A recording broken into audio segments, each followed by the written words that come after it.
গরুর মাংস রান্নার সঠিক নিয়ম না জানার কারণে কত বড় ভুল আপনি করছেন আজকের ভিডিওতে প্রমাণ সহ দেখিয়ে দেব। 2 কেজি পরিমাণ গরুর মাংস নিয়ে নিয়েছি আর এখানে দিয়ে দিলাম পেঁয়াজ কুচি। পেঁয়াজগুলো বড় বড় সাইজের হলেও কোনো সমস্যা নেই। লবণ দিয়েছি এখানে 1 চামচ পরিমাণ, পরবর্তীতে লাগলে কিন্তু দিতে হবে। এখন দিয়ে দিলাম হলুদের গুঁড়ো, মরিচের গুঁড়ো আর দেবো ধনিয়ার গুঁড়ো। গুঁড়ো মরিচের পরিমাণ এখানে একটু বেশি দিতে হবে। শুকনো মরিচটা গরুর মাংসতে দিলে ভালো লাগে খেতে, আর ঝাল ঝাল না হলে গরুর মাংস খেতে ভালো লাগে না। এখানে দিয়ে দিচ্ছি এই যে মশলাটা দেখতে পাচ্ছেন, এখানে এলাচ, গরম মশলা, তেজপাতা সবগুলো মশলায় পাটায় বেটে নিয়েছি। এখানে আদা রসুন বাটা দিয়েছি 2 টেবিল চামচ পরিমাণ। আদা রসুন বাটাটা একটু বেশি লাগে। তেজপাতা আমি এক্সট্রা করে কিছু দিয়েছি, এলাচ আর গরম মশলা এক্সট্রা করে অল্প দিয়েছি। উপর থেকে পরিমাণ মতো তেল দিয়ে দিলাম, মানে হাফ কাপ পরিমাণ, বেশি দেবো না কারণ গরুর মাংসের ভিতর প্রচুর পরিমাণে তেল ছিল। আপনারা যেই ভুলটা এখানে করেন যে গরুর মাংসে তেল থাকলেও দেখা যায় অনেকে আবার এক্সট্রা করে সয়াবিন তেল বা খাবার যে তেলটা ব্যবহার করেন ওইটা বেশি দিয়ে ফেলেন। এতে করে দেখা যায় মাংস রান্নার পর শুধু তেলই দেখা যায় উপর থেকে। আর এটা যে আপনার শরীরের জন্য কতটা ক্ষতিকর এটা যারা করছেন অসুস্থ হওয়ার পর তারপর বুঝতে পারবেন আসলে কতটা বিপজ্জনক কাজ আপনি এতদিন করে গিয়েছেন। আজকের পর থেকে এই ভুলটি আর কখনোই করবেন না। মাঝে মাঝে গরুর মাংসের ভিতরে পর্যাপ্ত পরিমাণ তেল দেওয়াই থাকে, তো ওই তেলটা যদি আপনি রান্নার ভিতরে দিয়ে দেন তাহলে কিন্তু আপনার এক্সট্রা করে তেল বেশি দেওয়া লাগবে না। এতে করে কিন্তু আপনার হাজার হাজার টাকা বেঁচে গেল। মাংসটাকে আমি ভালো করে কষিয়ে নিয়েছি। কষানোর মধ্যে যদি আপনি ভালো করে সেদ্ধ করে নেন তাহলে আপনার মাংসটা খেতে ভালো লাগবে, আর তা না হলে কিন্তু গরুর মাংস খেতে একদমই ভালো লাগবে না।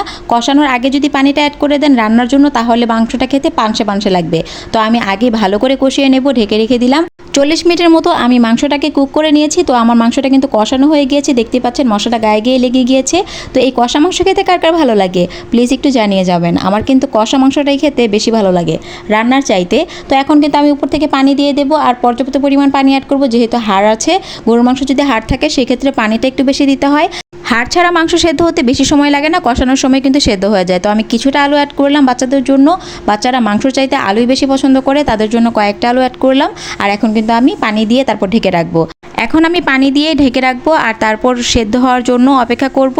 এখন যেহেতু কষানোর সময় আমি সেদ্ধ করে নিয়েছি তো আমার সেদ্ধ হতে বেশি সময় লাগবে না।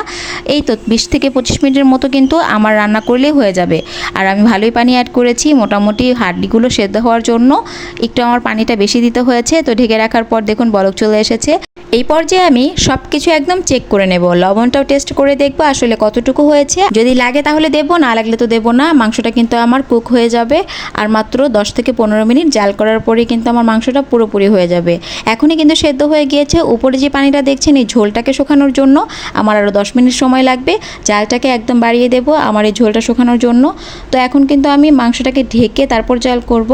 গরুর মাংস কষিয়ে রান্না করলে সব থেকে বেশি ভালো হয়। যাদের মনে হয় তাদের জন্য আজকের রেসিপিটা। আপনারা কিন্তু এইভাবে মাখিয়েও বসাতে পারেন।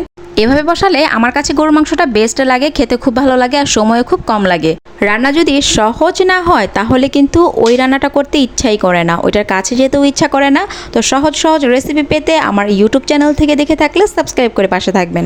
Enough for today's recipe. আল্লাহ হাফিজ, আসসালামু আলাইকুম। সবাই অনেক ভালো থাকবেন।